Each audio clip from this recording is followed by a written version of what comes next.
नमस्कार दोस्तों, मैं आदित्य सिंह कंपटीशन सर्कल में आपका बहुत बहुत स्वागत करता हूं। चलिए रीजनिंग का एक सेट हम सॉल्व करते हैं। पीडीएफ आपसे हम शेयर कर चुके हैं, आप आंसर मैच करा लीजिए। और एक बात हम क्लियर कर दें, ये जो आपको सेट दे रहे हैं रीजनिंग का, ये कोई ज़रूरी नहीं है कि ये केवल ग्रुप डी के लिए ही है। जो ग्रुप डी का सिलेबस है वहीं तो आपका सिलेबस रीजनिंग का एनटीपीसी सेकंड का भी है, देख लीजिए वही चैप्टर सब है।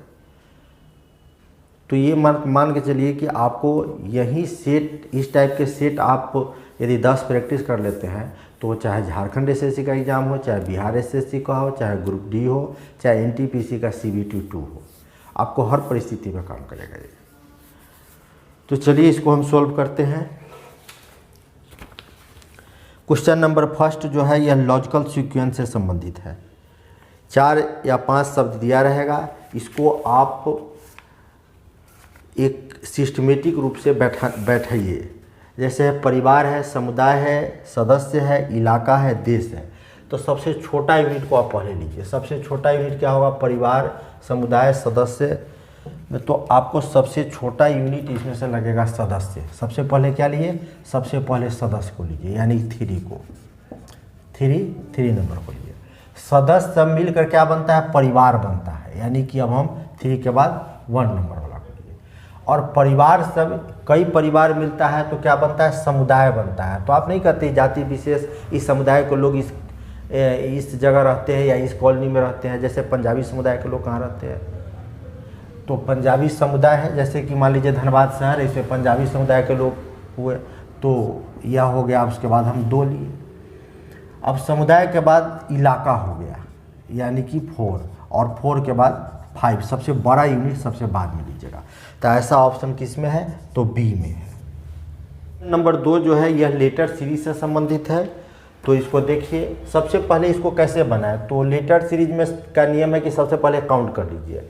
तो 1 2 3 4 5 6 7 8 9 10 11 12 13 14 15 16 आपको लेटर यहाँ टोटल होना चाहिए, जिसमें से कुछ जो है ना वह आपको नहीं दिया हुआ है। इस जगह जो खाली जगह है इसमें क्या लेना है? तो 16 जो है ना पहले 2 से करता है, 4 से करता है, 8 से करता है। आपको 16 को देख लीजिए फैक्टर में, 2 से करता है, 4 से, 8 से करता है। यानी मेरे कहने का मतलब है आप या तो 2 का ग्रुप बनाइए या 4 का ग्रुप बनाइए। बड़ा ग्रुप मत बनाइएगा, 8 का ग्रुप मत बनाइए, 2 या 4 का ग्रुप बनाइए। और कोशिश कीजिएगा कि हम 4 का ग्रुप बनाए तो ज़्यादा बेहतर रहेगा। ठीक, तो देख लीजिए 1 2 3 4, 4 का ग्रुप बना रहे। 1 2 3 4, 1 2 3 4। अब गौर कीजिए, सबसे अधिक भीड़ कहाँ है? वहाँ से लेटर उठाइए, यहाँ भीड़ सबसे अधिक है। तो AA तो हम इसको लिख देते हैं AA फिर AA। अब आपको आंसर क्या होना चाहिए? तो आंसर होना चाहिए आंसर होना चाहिए AA फिर AA। तो ऐसा ऑप्शन जो है आपको ए में दिया है, AB, उसके बाद 4A है, AA। यानी आंसर हो जाएगा 2 का आंसर हो जाएगा ए। 3 नंबर क्वेश्चन देखिए, इस सीरीज से ही है। जैसे यहाँ 4 है, यहाँ 16 है, तो देखिए यहाँ 2 का स्क्वायर है, और यहाँ आप देखते हैं ये 4 का स्क्वायर है, ये 6 का स्क्वायर है। देखिए क्रम से चला है, 2 का स्क्वायर, 4 का स्क्वायर, 6 का स्क्वायर। अब ये देखिए कितना है? 8 का स्क्वायर। तो एक छोड़कर हमको मिलेगा, तो हमको काम नहीं चला। अब देखिएगा यहाँ देखिएगा 196 14 का स्क्वायर है, 14 का स्क्वायर बाद 144 जो है वो 12 का स्क्वायर है, एक छोड़कर। फिर 100 जो है एक इसका है 10 का स्क्वायर है। अब 10 के बाद आप किसको लीजिएगा? 8 का स्क्वायर। तो 8 का स्क्वायर क्या आ जाएगा? 8 का स्क्वायर 64, 64 आ जाएगा। यानी कि 2 का आंसर हो जाएगा 64, 3 का आंसर। क्वेश्चन नंबर 4 भी देखिए, ये भी सीरीज से है। 36 है, 28 है, तो कितना माइनस अंतर है? -8, 8 कम हुआ। यहाँ देखिए कितने कम हुआ? 4 कम हुआ 28 और 24 में। यहाँ देखिए कितने कम हुआ? 2 कम हुआ, 8 4 2। अब इससे 1 कम कर दीजिए, तो 1 कम 21 हो जाएगा। यानी इसका आंसर 21, 4 का C हो जाएगा। क्वेश्चन नंबर 5 में देखते हैं, कथन और निष्कर्ष से संबंधित है। सभी विमान रेलगाड़ियां हैं, पहला निष्कर्ष है। तो देखिए ऑल का केस है, तो ऑल के केस में कितना चलता है 150। कुछ रेलगाड़ियां कुर्सियां हैं, कुछ कह रहा है तो सम के केस में कितना चलता है 50-50। अब कॉमन खोज लीजिए। कॉमन हो गया आपको रेलगाड़ी, सीढ़ी का दरवाज़ा खुला, सीढ़ी का दरवाज़ा नहीं खुला, क्योंकि सीढ़ी का दरवाज़ा खुलता है 150 पर, 150 पर। अब देखिए निष्कर्ष में केवल फर्स्ट टर्म को वैल्यू दीजिएगा। सम का केस है तो 50, सम है तो 50, सम है तो 50, सम है तो 50 दीजिए। अब हमको पहुंचना कहाँ है, गौर कीजिएगा। विमान से पहुंचना है कहाँ, कुर्सी के पास, विमान से कुर्सी। तो विमान से हम कुर्सी पर आ सकते हैं, बिल्कुल नहीं आ सकते हैं, क्योंकि तब आते जब यह दोनों को जोड़ने पर 150 आता। तो एक पहला आपको निष्कर्ष गलत है। दूसरा है कुर्सी से हमको विमान पर आना है। भाई कुर्सी से हम विमान पर कैसे जाएंगे, सीढ़ी का दरवाज़ा नहीं खुला हुआ, सॉरी दूसरा भी गलत है। तीसरा है कुछ कुर्सी जो है ना रेलगाड़ी है, कुर्सी रेलगाड़ी है। तो कुछ कुर्सी रेलगाड़ी है, तो आप यहाँ भी रेलगाड़ी, यहाँ भी रेलगाड़ी है, दोनों में से किसको लीजिएगा। तो कुर्सी से हमको रेलगाड़ी का तुलना करना है, तो रेलगाड़ी दोनों है, इसमें से हम इस रेलगाड़ी को यूज करेंगे। क्यों, क्योंकि कंपेयर जो है ना हमेशा नज़दीक वाले से किया जाता है। तो कुछ कुर्सियाँ यानी कुर्सी को 50 है तो 50 खर्च कर सकता है, आ रेलगाड़ी है, ऊपर जाने की जरूरत नहीं है, नीचे मिल गया, यानी कि थर्ड जो है ना ये बिल्कुल सही है। और 4 में आइए, कुछ रेलगाड़ियाँ विमान है, रेलगाड़ी विमान है, तो हमको रेलगाड़ी विमान है, इस रेलगाड़ी का फर्स्ट वाला रेलगाड़ी का आप यूज कर सकते हैं। कुछ रेलगाड़ी, तो यहाँ 50 रुपया है तो 50 रुपये खर्च कर सकता है। और रेलगाड़ी से कहाँ पर जाना, विमान पर, तो ये सही हो जाएगा, क्योंकि कंपेयर हमको नज़दीक वाले से करते हैं, तो ऊपर रहना ही रहना है, नीचे आने की ज़रूरत ही नहीं है। तो इसका आंसर 3 और 4 दोनों सही हुआ, तो आंसर हो जाएगा आपका सी। क्वेश्चन नंबर 5 का आंसर सी हो जाएगा। या इस क्वेश्चन को आप, क्वेश्चन नंबर 5 को ही आप डायग्राम से बनाइए। सभी विमान रेलगाड़ी है, सभी विमान जो है ना एरोप्लेन, यह रेलगाड़ी है। सभी विमान क्या है, रेलगाड़ी है। सभी विमान जो है वह रेलगाड़ी है। आगे कह रहा है कुछ रेलगाड़ी कुर्सियां हैं। अब गौर कीजिएगा, कुछ रेलगाड़ी जो है ना यानी ट्रेन में से हमको लेना है, कुछ रेलगाड़ी जो है ना वह कुर्सियां हैं यानी चेयर है। अब हमारे पास 1, 2, 3 और 4 निष्कर्ष है, चारों निष्कर्ष पर हम चर्चा करते हैं। देखिए पहला है कि कुछ विमान कुर्सी है। भाई विमान को कुर्सी से कोई रिलेशन है, एरोप्लेन को जो है वह कुर्सी चेयर से कोई मतलब नहीं है। तो ये कहना कि कुछ विमान कुर्सी है, विमान में से कुछ कुर्सी है, ये गलत हो जाएगा, क्योंकि एरोप्लेन को चेयर से कोई लिंक ही नहीं है, तो पहला गलत हो गया। दूसरा कुछ कुर्सियाँ विमान है, कुछ कुर्सी में से विमान है, भाई कोई लिंक नहीं है। तीसरा कह रहा है कि कुछ कुर्सियाँ रेलगाड़ी है। देखिए कुर्सी में से कुछ कुर्सी क्या है, रेलगाड़ी है, ट्रेन है, हाँ भाई है इतना, तो तीसरा सही है। और चौथा कह रहा है कुछ रेलगाड़ी विमान है, यानी ट्रेन में से कुछ विमान है, तो 3 और 4 सही है और वो दोनों गलत है। तो आपका ऐसी स्थिति में आंसर ऑप्शन देखकर देखिए, ऑप्शन क्या होगा, सी होगा। क्वेश्चन नंबर 6 को देखिएगा, कैलेंडर से संबंधित है। 1 जुलाई 1977 को शुक्रवार था। 1 जुलाई 1977 1977 को जो था वो फ्राइडे था। तो 1 जुलाई 1970 को कौन सा दिन है। तो आप क्या निकालते हैं, दोनों के बीच डिफरेंस निकालते हैं। डिफरेंस निकालने के लिए तरीका है कि ईयर प्लस लीप ईयर को जोड़ लीजिए, यानी इस दोनों के बीच कितने साल का अंतर है। तो आप कहिएगा इस दोनों के बीच 70 और 77, तो ईयर हो गया 7 और लीप ईयर कितना हुआ। देखिए 70 से 77 पर पहुँचिए, तो 70 तो लीप ईयर है नहीं, 71 भी नहीं होगा, 71 भी नहीं होगा, 72 लीप ईयर है। जो 4 से कट जाए वो लीप ईयर कहलाता है। तो 4 से काट कर देखिए, जिसका अंतिम 2 अंक 1972 नहीं काटना है, केवल 72 को काटिए। तो 4 से काटते हैं तो 4 4 8 32, 18 चौक 72, यानी 18 बार में कट जाता है, यानी 72 जो हुआ लीप वर्ष हुआ। जब 72 लीप वर्ष हुआ तो लीप वर्ष में 4 वर्ष का अंतर होता है, तो 76 भी लीप वर्ष होगा। और आगे नहीं जा सकते हैं, क्योंकि आगे 77 तक ही हमको रहना है। तो लीप ईयर की संख्या कितनी हो गई, 2 हो गई। तो 7 + 2 कितना हो गया, 9। ये दोनों को जोड़ने पर यदि 7 से अधिक आता है तब आप क्या कीजिएगा, 7 से डिवाइड कीजिएगा, क्योंकि आपको ऑड निकालना है। तो 7 से डिवाइड कीजिएगा तो 2 आपका क्या बचेगा, शेष बचेगा, शेष मतलब रिमाइंडर बचेगा। 2 शेष बचा है। और एक बात गौर कीजिएगा, आपको अब 0, 1, 2 नहीं लेना है। 0 का मतलब सेम डे, ऐसे 1, 2 नहीं लिखना है। देखिए आपको आना है बैक में, 1970 में आना है, यानी पीछे लौटना है। तो जब पीछे लौटना रहेगा तो 0, 1, 2 ऐसे लिखिएगा, आगे नहीं बढ़ना है, पीछे लौटना है हमको, क्योंकि 70 का पूछ रहा है। तो 0 का मतलब सेम डे यानी फ्राइडे।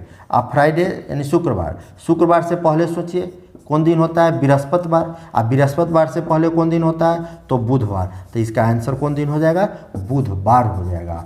यानी कि 6 का आंसर हो जाएगा, 6 का आंसर ए हो जाएगा।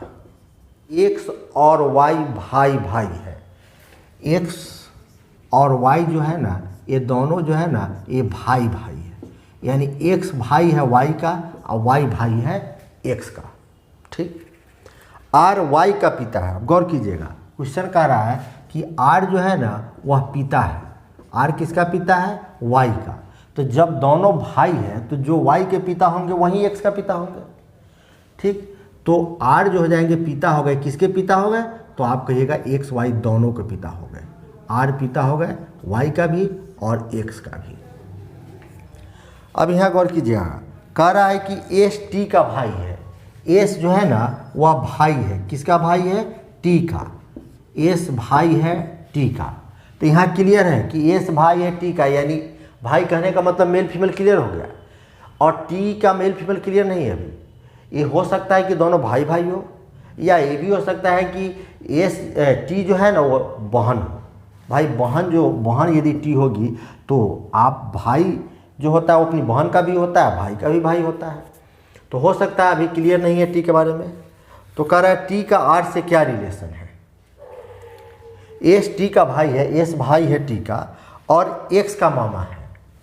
और ये जो है ना यह मामा है, किसका मामा है, क्वेश्चन कर रहा है कि एस जो है ना टी का भाई है, एस टी का भाई है और एक्स का मामा है, ई एक्स का मामा है। तो मामा के भाई मामा होगा, या मामा की ये बहन होगी तो मौसी होगी या माँ होगी। ये क्लियर नहीं है। अब हमसे क्वेश्चन पूछ रहा है टी का आर से क्या रिलेशन है। टी का क्या रिलेशन है, किससे, आर से। आर से यानी कि इसके पापा से रिलेशन पूछ रहा है। तो ये मामा हो गया, तो आर का साला हो जाएगा एस। एस क्या हो जाएगा, साला हो जाएगा। टी क्या होगा, तो टी तो या तो साला हो जाएगा, यदि ये फीमेल होगी तो फीमेल होगी तो इसकी वाइफ भी हो सकती है। तो ऑप्शन में साला तो नहीं दिया है, लेकिन वाइफ बी दिया हुआ है। तो 7 का आंसर आप बी दीजिए। क्वेश्चन नंबर 8 को देखिएगा। ए का कद छोटा है बी से। गौर करेंगे, ए का कद जो है ना वह छोटा है, किससे कद छोटा है, ए का कद, क्वेश्चन कह रहा है बी से। ए का कद छोटा है बी से, परंतु, लेकिन परंतु मतलब किसके बारे में कह रहा है, फर्स्ट पर्सन के बारे में कहता है, यानी ए के बारे में कह रहा है।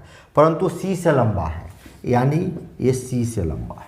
क्वेश्चन साफ साफ लिखा है कि ए का कद बी से छोटा है परंतु सी से लंबा है। ए जो है वह बी से छोटा है लेकिन सी से बड़ा है। डी का कद छोटा है। अब गौर कीजिएगा, क्वेश्चन कह रहा है डी का कद जो है ना, ये डी है, डी का कद छोटा है ए से। डी का कद जो है वो छोटा है किससे, ए से, परंतु सी से लंबा है, परंतु ये सी से लंबा है। यानी कि डी जो है ना ए और सी के बीच में है। ए और सी के बीच में कौन है, ए और सी के बीच में डी है। आगे लिख रहा है कि ई का कद छोटा है बी से। ई का कद के बारे में कह रहा है कि ई का कद छोटा है, किससे छोटा है, तो बी से छोटा है। ई का कद छोटा है बी से किंतु ए से लंबा है। ठीक, किंतु ए से लंबा। ई का कद जो है ना बी से छोटा है लेकिन ए से लंबा है, यानी बी और ए के बीच में कौन हो गया, ई हो गया।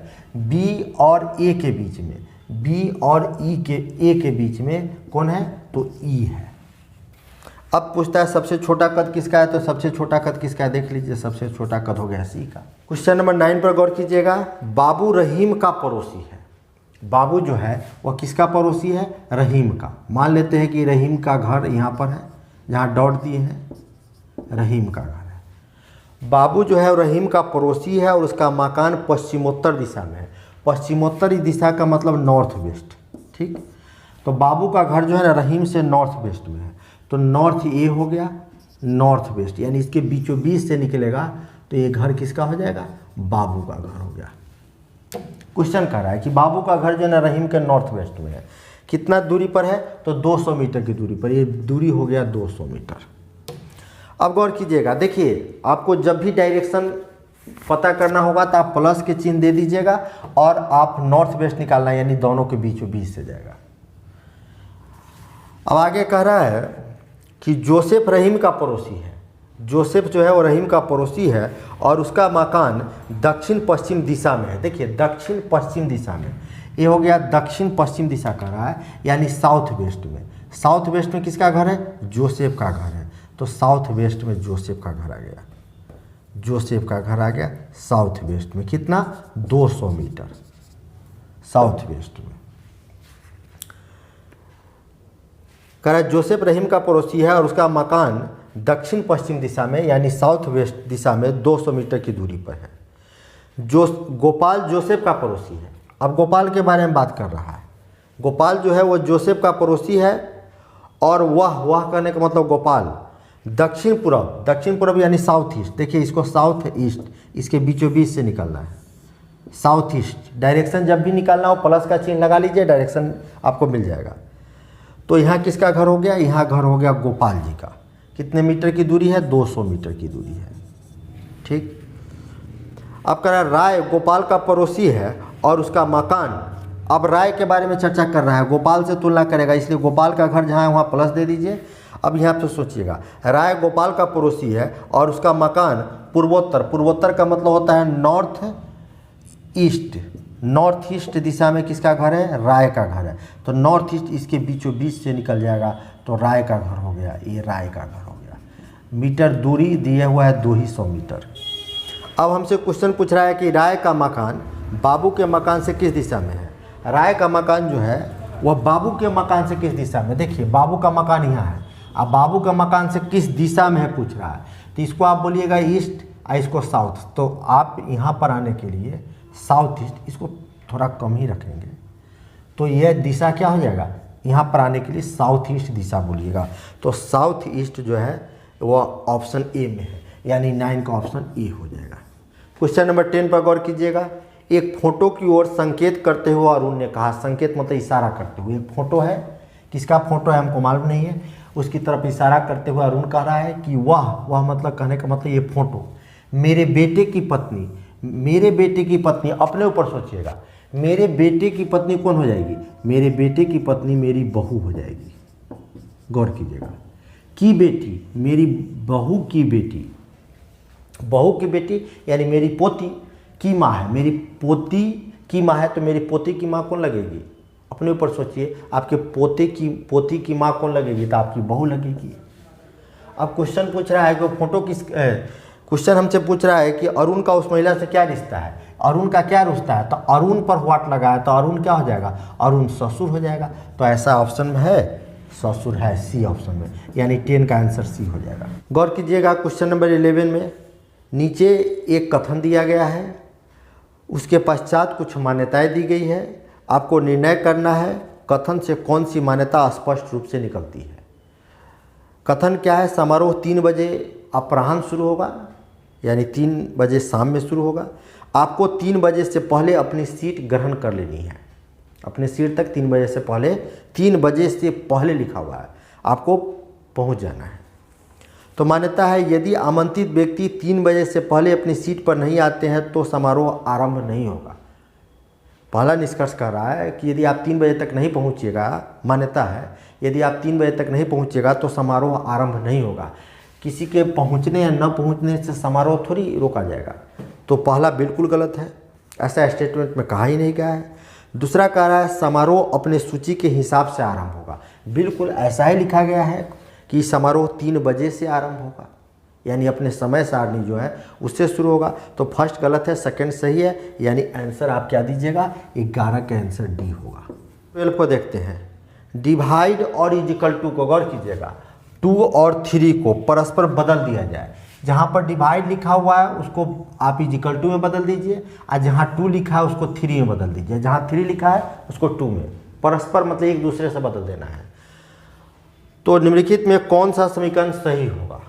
तो चलिए 15 है, चेक करते हैं। इजिकल टू जहाँ लिखा हुआ है वहाँ हम डिवाइड लगा दिए, और 2 जहाँ लिखा हुआ है वहाँ हम 3 लिख दिए, और 3 जहाँ लिखा हुआ है वहाँ हम 2 लिख दिए, जहाँ डिवाइड है वहाँ इजिकल टू लिख दिए। आप अब देखिएगा कि 15 में आप 3 से भाग दे दीजिएगा तो 2 आएगा, तो बिल्कुल नहीं आएगा। क्या आएगा? 5 आएगा। 2 आएगा? नहीं आएगा। तो पहला समीकरण गलत है। दूसरा चलिए 5 जहाँ डिवाइड है वहाँ इजिकल टू कर दीजिए, 15 इजिकल टू जहाँ पर है वहाँ पर आप डिवाइड कर दीजिए, 2 जहाँ पर है वहाँ पर आप 3 कर दीजिए, 3 कर दीजिए। 5 इजिकल टू 15/3 काट दीजिएगा तो 5 आ जाएगा, यानी बी सही है। क्वेश्चन नंबर 13 देखिए, बच्चों की एक कतार में जनेलिया का क्रमांक ऊपर से 27वां। बच्चों की एक कतार में जनेलिया का क्रमांक जो है ना ऊपर से कितना है? ऊपर से इनका 27वां क्रमांक है और नीचे से 51वां है, और इनका नीचे से काउंट करते हैं तो इनका स्थान आता है 51वां, 51। तो बताइए इस कतार में कुल कितने बच्चे हैं? तो आप दोनों को जोड़ते हैं, 7 1 8 5 2 7, 78 मत बोलिएगा, क्योंकि जनेलिया की गिनती आप एक बार ऊपर से कर रहे हैं, एक बार नीचे से कर रहे हैं, तब 78 आया। तो 2 बार आप गिनती कर रहे हैं, एक बार घटा लीजिएगा तब एक बार वह रह जाएगा। तो यानी कि इस ग्रुप में कितने बच्चे हैं? तो 77 है। क्वेश्चन नंबर 14 में ये डाई से रिलेटेड है। आपसे पूछ रहा है कि प्लस के विपरीत क्या होगा? प्लस के विपरीत क्या होगा? प्लस का अपोजिट आपसे पूछा गया है। तो देखिए प्लस को छोड़ दीजिए, यहाँ प्लस है, डॉट और स्टार खोजिए, कहीं है? डॉट और स्टार खोजिए, तो डॉट स्टार हो गया। जब 2 कॉमन मिल जाता है तो तीसरा ऑटोमेटिक अपोजिट हो जाता है। तो डॉट स्टार कॉमन हो गया, तो प्लस का अपोजिट क्या होगा?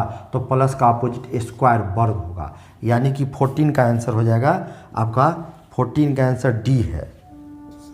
जेड इजिकल टू लिखा हुआ है आपको 2197, आर इजिकल टू 729 है, तो जे इजिकल टू क्या होगा? देखिए जेड का पोजीशन कितना होता है? जेड का पोजीशन 26 होता है। 26 का आधा कर दीजिए तो 13 हुआ, और यह 13 का क्यूब है। यह क्या है? 13 का क्यूब है। उसी तरह आर का पोजीशन क्या होता है? 18 होता है। 18 का आधा क्या होता है? 9 होता है। 9 का क्यूब कर दीजिए तो 729 हो जाएगा। जे का पोजीशन क्या होता है? जे का 10 होता है। 10 का आधा कर दीजिए तो 5 आ गया, और 5 का क्यूब कर दीजिए तो कितना हो जाएगा? 125 हो जाएगा। ऐसा आंसर है लिखा हुआ डी में, यानी 15 का आंसर क्या हो गया? डी हो गया। तो देखिए 1:8 है, इस दोनों के बीच रिलेशन खोजिए, वही रिलेशन यहाँ होगा। तो 1 है 1 का क्यूब, 8 जो है यह 2 का क्यूब है। क्रम से देखिए, यहाँ देखिए ये 3 का क्यूब है। ये जब 1 का क्यूब था तो इसका अगला क्यूब था 2 का क्यूब। तो यहाँ 3 का क्यूब दिया हुआ है, तो इसके अगला आप 4 का क्यूब ले लीजिए, कितना हो जाएगा? 64 हो जाएगा, 64। ऐसा आंसर है डी में, 16 का आंसर डी हुआ। 17 के देखिए, ये पोजीशन जो संख्या दिया हुआ है उसका इंग्लिश अल्फ़ाबेट्स लिख दिया हुआ है। जैसे 9 आई का, 8 का हो गया एच, 7 हो गया जी का। उसी तरह 6 किसका होगा? तो 6 होगा एफ का, 5 किसका होगा? ई का, 4 किसका होगा? डी का होगा। तो ऐसा ऑप्शन दिया हुआ है बी में, 17 का आंसर बी हुआ। 18 नंबर आइए, क्रिकेट जो खेलते हैं वह पिच पर खेला जाता है। उसी तरह सोचिए, ऐसा कोई दिया हुआ है ऑप्शन, तो ऐसा ऑप्शन डी में है, क्योंकि मुक्केबाजी जो होता है वो प्रांगण में खेला जाता है। क्वेश्चन नंबर 19 में आइए, यह 250 का 4 गुना दे दिया है 1000, तो 5 का 4 गुना आप जाइएगा निकालने तो कितना हो जाएगा? 20 हो जाएगा। ऐसा ऑप्शन दिया हुआ है बी में, 19 का बी होगा। क्लासिफिकेशन से संबंधित देखिए, पणजी हो गया गोवा की राजधानी, भोपाल हो गया मध्य प्रदेश की राजधानी, पुणे कहीं की राजधानी नहीं है। सब राजधानी दिया हुआ है, पुणे कहीं की राजधानी नहीं है, महाराष्ट्र का एक शहर है। तो जो ऑड है वही आंसर हो गया, यानी 20 का आंसर सी हो गया। क्वेश्चन नंबर 21 में देखिए, निम्नलिखित सीरीज में कितने एक ऐसे हैं? क्वेश्चन कह रहा है निम्नलिखित सीरीज में कितने एक ऐसे हैं जो 6 के अनुयायी है।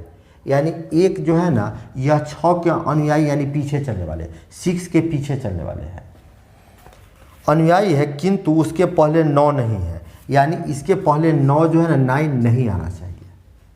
क्वेश्चन साफ साफ लिखा हुआ है कि निम्नलिखित सीरीज में कितने एक ऐसे हैं, कितने एक आपको लेना है, 1 ऐसे है जो 6 के अनुयायी है। 6 के अनुयायी मतलब 6 के पीछे पीछे चलने वाला है, लेकिन उसके पहले 9 नहीं आता है, लेकिन एक के बारे में कह रहा है इसके पहले 9 नहीं आना चाहिए। तो ऐसा आपको खोजना है 1 और 6, ठीक, लेकिन उसके पहले 9 नहीं आना चाहिए। तो 1 और 6 यहाँ पर देख लीजिए, उसके पहले 9 नहीं आना चाहिए, तो इसके पहले 9 है, नहीं है। फिर खोजिए 1 और 6, लेकिन इसके पहले 9 है, इसका गिनती नहीं करेंगे, ये गिनती में आएगा। 1 और 6 लेना है, लेकिन 1 के पहले 9 नहीं होना चाहिए, यहाँ है, तो ये भी काउंटिंग में नहीं आएगा। 1 और 6 यानी ऐसा कितना है, तो एक ही बार है, तो आप आंसर दीजिएगा सी 21 का। क्वेश्चन नंबर 22 को देखिएगा। एक चींटी 3 मीटर चलती है, किसी बिंदु है ए बिंदु से एक चींटी जो है वह 3 मीटर चलती है, किधर भी आप चला सकते हैं, डायरेक्शन दिया नहीं है। एक चींटी 3 मीटर चलती है, फिर 4 मीटर ऊंचे एक वृक्ष पर चढ़ती है, फिर 4 मीटर ऊंचे एक वृक्ष पर इसको चढ़ा दीजिए। ये वृक्ष 4 मीटर ऊंचा है। अब वो अपने मूल स्थान से कितनी दूरी पर है, मूल स्थान जहाँ से चली थी, इसको बी मान लीजिए, इसको सी मान लीजिए, तो बी ए और सी के बीच की दूरी पूछता है, ये क्या है। अब देखिएगा ये राइट एंगल ट्रायंगल हो गया। राइट एंगल ट्रायंगल के सामने वाला साइड को क्या बोलते हैं, आप एच बोलते हैं, आपको एच ही निकालना है। तो एच बराबर होता है क्या, √(L² प्लस B²। तो एल कितना हो जाएगा, 16 4 का स्क्वायर और 3 का स्क्वायर 9, 16 9 कितना हो गया 25, 25 रूट से बाहर निकलेगा तो 5 हो जाएगा, यानी H हो जाएगा 5 मीटर। ऐसा ऑप्शन 22 के ए में दिया हुआ है। गौर कीजिएगा क्वेश्चन नंबर 23 में। क्वेश्चन नंबर 23 देखते हैं। एक घड़ी 4:30 का समय बता रही है। 4:30, 12 है, 3 है, 6 है, 9 है, 1 2 3 4, ये हो गया 4, ये हो गया 5। 4:30 का समय बताती है, तो जो आवर वाला सुई होगा वह 4 और 5 के ठीक बीच में होगा, और मिनट वाला सुई जो होगा वह कहाँ होगा, मिनट वाला सुई वो पूरी 6 पर होगा, 6 पर होगा। तो एक घड़ी में 4:30 बज गया। यदि मिनट की सुई पूरब दिशा की ओर, देखिए क्वेश्चन कह रहा है यदि मिनट की सुई पूरब दिशा की ओर और घंटे की सुई पूरब दिशा की ओर हो, तो घंटे की सुई किस दिशा में होगा। देखिए आपके पास जो डायरेक्शन है उसके अनुसार आप सोचिएगा। तो डायरेक्शन, ऊपर वाला डायरेक्शन को आप क्या बोलते हैं, नॉर्थ, नीचे वाला डायरेक्शन को क्या बोलिएगा, साउथ, ठीक। इसको क्या बोलते हैं आप, इसको ईस्ट बोलते हैं, ईस्ट बोलते हैं, और ये वाला डायरेक्शन वेस्ट हो गया। अब गौर कीजिएगा, हम मेन डायरेक्शन आपको लिख दिए, अब इसके अनुसार चलेंगे, जो घड़ी समय बता रही है उसके अनुसार चलेंगे। 4:30 का समय हो रहा है। यदि मिनट की सुई पूरब दिशा की ओर इंडिकेट करता है, देखिए मिनट की सुई ये हो गया, मिनट की सुई क्वेश्चन कह रहा है कि पूरब दिशा की ओर, यानी नीचे वाला डायरेक्शन को क्वेश्चन पूरब दिशा मान रहा है। यदि मिनट की सुई पूरब दिशा की ओर हो, तो घंटे की सुई किस दिशा में होगी। आवर वाला सुई आपसे पूछ रहा है किस दिशा में होगी।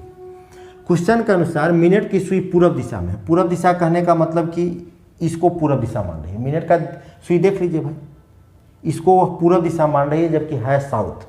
तो पूरब आप लिख लीजिए, पूरब का अपोजिट ईस्ट का अपोजिट लिख दीजिए। और गौर कीजिएगा, मेन डायरेक्शन जो होता है वह साउथ के राइट हैंड में ईस्ट होता है। ये साउथ हो गया, इसके राइट हैंड में ईस्ट हो जाएगा, और ये हो गया आपको नॉर्थ। ये कैसे बनाए, तो घड़ी के अनुसार बनाए, क्योंकि क्वेश्चन कह रहा था कि मिनट की सुई पूरब दिशा की ओर इंडिकेट करता है, यानी इसको इस साउथ को क्या मान रहा था, वह ईस्ट मान रहा था। तो हम नीचे वाला जो है, बीच से आप नीचे वाला ईस्ट लीजिए। तो अब आपसे क्वेश्चन पूछ रहा है कि आवर की सुई कहाँ है, तो देख लीजिए आवर की सुई कहाँ है, इस दोनों के बीच में है आवर की सुई। तो इसको क्या बोलिएगा, नॉर्थ ईस्ट बोलिएगा। तो नॉर्थ ईस्ट आंसर है, सी में है आंसर, यानी क्वेश्चन नंबर 23 का आंसर सी हुआ। अब आपका कोडिंग में लिखा गया है, आपको कोडिंग किया गया है। तो देखिए एल का पोजीशन 12 होता है, ओ का 15 होता है, भी का 22 होता है, ई का 5 होता है, और यहाँ क्यू का 17 होता है। तो कितने बढ़े हुआ है, आप कहिएगा 5 बढ़ा। ओ का 15 होता है, यहाँ टी लिख दिया है, टी का पोजीशन 20 होता है, ये भी 5 बढ़ा। भी का 22 होता है, यहाँ ए लिखा हुआ है, 22 5 27। देखिए 26 जेड, जेड के बाद फिर ए आ जाएगा, तो 5। ई का 5 होता है, यहाँ 10 लिखे हुआ है, तो 10 लिखे हुआ है, तो इसका मतलब कितना बढ़ा है, तो 5 बढ़ा हुआ है। तो ए टू जेड में आप भी 5 बढ़ा दीजिए। 8 का पोजीशन क्या होता है, तो 8 होता है, 8 5 13, तो 13 लिख दिए एम। ए में आप 5 जोड़ दीजिएगा तो कितना हो जाएगा, 1 में 5 जोड़िएगा तो 6 हो जाएगा एफ। टी में 20 और 5 25, 25 किसका हो जाएगा, वाई 25 हो जाएगा। और ई 5 5 10, यानी ऐसा ऑप्शन एम एफ वाई जे सी में है। 24 का आंसर सी हुआ। क्वेश्चन नंबर 25, नीचे दिए गए कथन के आधार पर कौन सा निष्कर्ष सही है। पहला कथन है कि श्याम हरि का पिता नहीं है। श्याम जो है ना, पहला स्टेटमेंट दिया है, वह हरि का पिता नहीं है। श्याम पिता नहीं हरि का, यानी श्याम के बच्चे हरि नहीं है, पहला कहा। दूसरा कह रहा है हरि सुरेश का पुत्र है। हरि जो है ना वो बेटा है किसका, सुरेश का। तीसरा कह रहा है सुरेश के 3 पुत्र हैं। ठीक, अब पहला निष्कर्ष कह रहा है हरि श्याम का भाई है। हरि जो है ना वह श्याम का भाई है, तो हरि और श्याम वाला खोजिए। हरि श्याम का भाई है। देखिए यहाँ आप ऐसा निष्कर्ष नहीं निकाल सकते हैं, क्योंकि क्वेश्चन कह रहा है कि श्याम जो है ना हरि का पिता नहीं है।